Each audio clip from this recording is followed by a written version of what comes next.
նորաթուխ օլիգարխել ունեն, մի հատ Նարեկ Նալբանդյանը հայտնվել, այն ինչ պատահում չի պատահում, այդ երիտասարդ տղան բանը գնում է, աչքը ինչ տեսնում է առնում է։ 18 թվականից առաջ սնանկ է ճանաչվել, այսինքն փող չունի, սնանկ է ճանաչվել, բայց 18 թվականից հետո սկսում է միանգամից հարստանալ։ Իբր ձեռք է բերում, իբր պետականացված Golden Palace հյուրանոցը, չէ, բանում Ծաղկաձորում։ Հետո դրանից հետո մեկ այլ հյուրանոցի հետ կապված արդեն վերջնական ակտն թույլտվություն են տալիս, որ կառուցել է նույն Նարեկ Նալբանդյանին։ Հետո Հովիկ Աբրահամյանի մի քանի միլիոն դոլարանոց կալանքի տակ գտնվող։ Հա, կալանքի տակ գտնվող, բայց ինչպես էին կազմակերպել, կալանքի տակ դրեցին, իբր բռնագանձում էին հօգուտ պետության կամ ինչ որ դատական գործեր եւ այլն, ու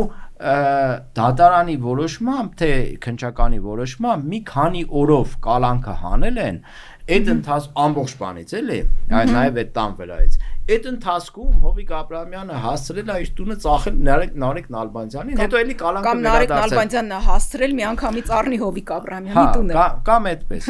այսինքն միանգամից նորից կալանքի տակ են դնում։ Դրանից հետո առնելուց գործարքից հետո էլի դրել են կալանքի տակ, բավականին մեծ աղմուկ բարձրացավ, հարցրեցին թե աղբեր ջան, ոնց է հնարավոր նման բան էլի, արդեն ձեռառնոցի է այս ամեն ինչը,